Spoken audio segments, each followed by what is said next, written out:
The storm came without mercy, the kind of storm that rewrites maps, changes lives, and drowns cities.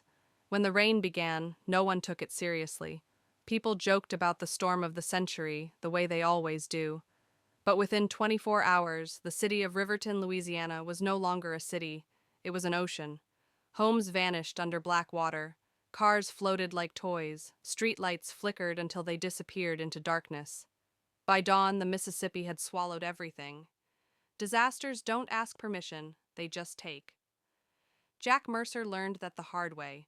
Once, he was a rescue diver for the Coast Guard, fearless, dedicated, unbreakable. But the flood took more than his city. It took his wife, his son, and the life he thought he'd built forever. 3 years later, Riverton is still rebuilding, a ghost of concrete and mud. Jack spends his days helping strangers survive what he couldn't save.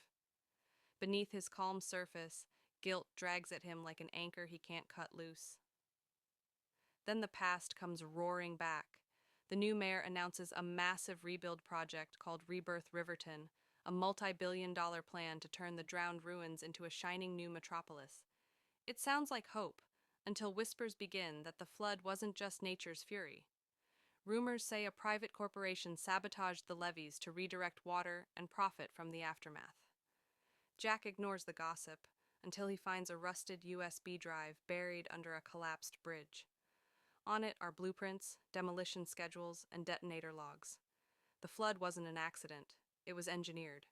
The trail leads to HydroCore Industries, an energy giant with friends in government and blood on its hands. They destroyed the city to control new water routes and rebuild Riverton as their private empire. Thousands died so they could sell the land back at double the price. Jack knows the truth can't stay buried. He's about to make sure of that. Some rebuild to heal, others rebuild to hide. He takes the evidence to Maya Torres, an investigative journalist with the New Orleans Herald. She's skeptical until she verifies the satellite data and sees the time-stamped detonations. HydroCore didn't just exploit the disaster, they caused it. But before they can publish, Jack's workshop explodes. Maya's car is sabotaged. Black-clad mercenaries begin hunting them through the flooded city. Riverton's streets are now canals between half-submerged buildings. Jack and Maya move silently in a small motorboat, gliding past rooftops and floating debris. The night air smells of oil and rain. Drones hum above the water, scanning for heat signatures.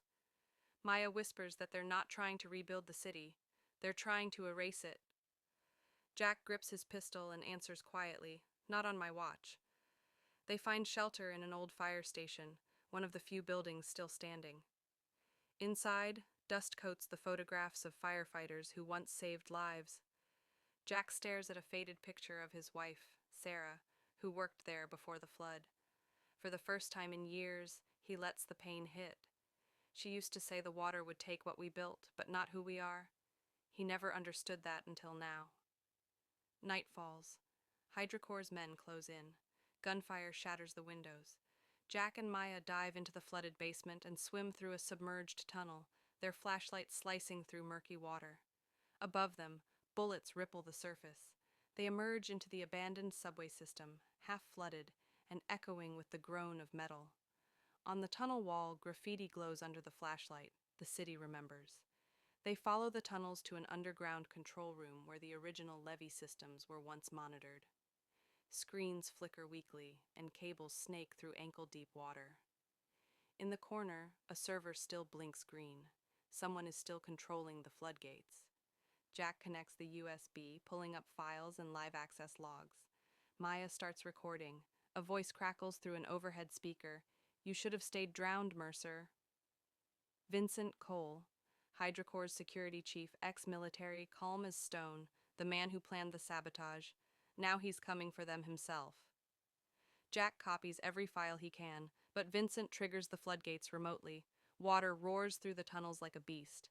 Jack and Maya sprint through ankle-deep water that becomes knee-deep, then waist-deep. Walls crumble, pipes burst, current pulling at their legs. They reach the surface as a new storm breaks overhead. Lightning tears the sky in half. Riverton is flooding again. They built this city on lies, but nature always takes the truth back. For 24 hours, the city becomes chaos all over again. Rain hammers the rooftops that survived the last disaster. Sirens echo across miles of empty streets. HydroCorps launches so-called relief teams, really mercenaries sent to clean up witnesses and data. Jack calls Captain Reeves, his old Coast Guard commander. Reeves believes just enough to help. A helicopter will come, he says, but only if Jack gets the files transmitted first. The only working transmitter left is atop the old radio tower on the northern ridge. Jack and Maya head there through driving rain, headlights cutting through fog. They reach the ridge, but HydroCorps' men are already waiting. Explosions flash in the dark, chunks of asphalt raining down. Maya dives behind rubble, returning fire. Jack sprints through the storm, climbing the steel tower while bullets ping off metal. His hands are slick with rain and blood. Halfway up, Vincent appears out of the shadows, rifle slung over his shoulder, voice calm beneath the thunder. You think people care about the truth? They just want power and clean water. We gave them both. Jack's breath comes hard. You gave them graves. The fight is brutal, bare-knuckled. Two men framed against lightning. Metal groans under their boots. Vincent slams Jack into the railing, tries to throw him off. Jack catches the beam, swings back, headbutts him, grabs the rifle, smashes it away. Maya's voice shouts through the radio, "Jack! Upload it now." He jams the drive into the transmitter, hits send, and watches data cascade across the monitor. The files stream live to every news network. HydroCorps' secrets are out for the world to see. Vincent lunges again. Jack twists, grabs his vest, and hurls him from the tower. The man falls into the raging flood below, vanishing in white spray.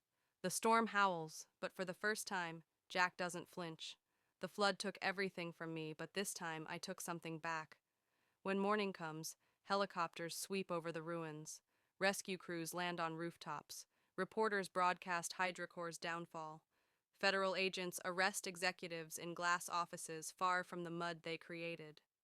And in Riverton, survivors begin to breathe again.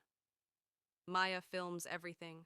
The volunteers dragging debris, the children planting trees in wet soil, the sound of hammers echoing where screams once filled the air. The city is scarred but alive.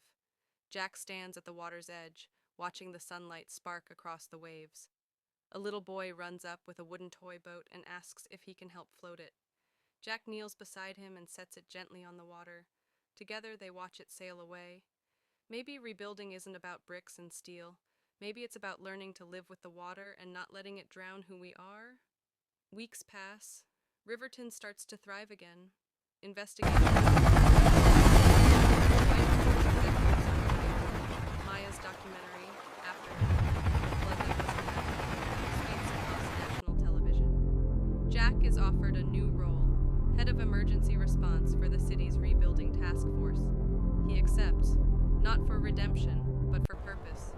Because when the next storm comes, and We will, rebuild, Riverton will be not ready. because it's easy, Not because it's easy, but but because it's who we Rise, are. even when the water keeps falling.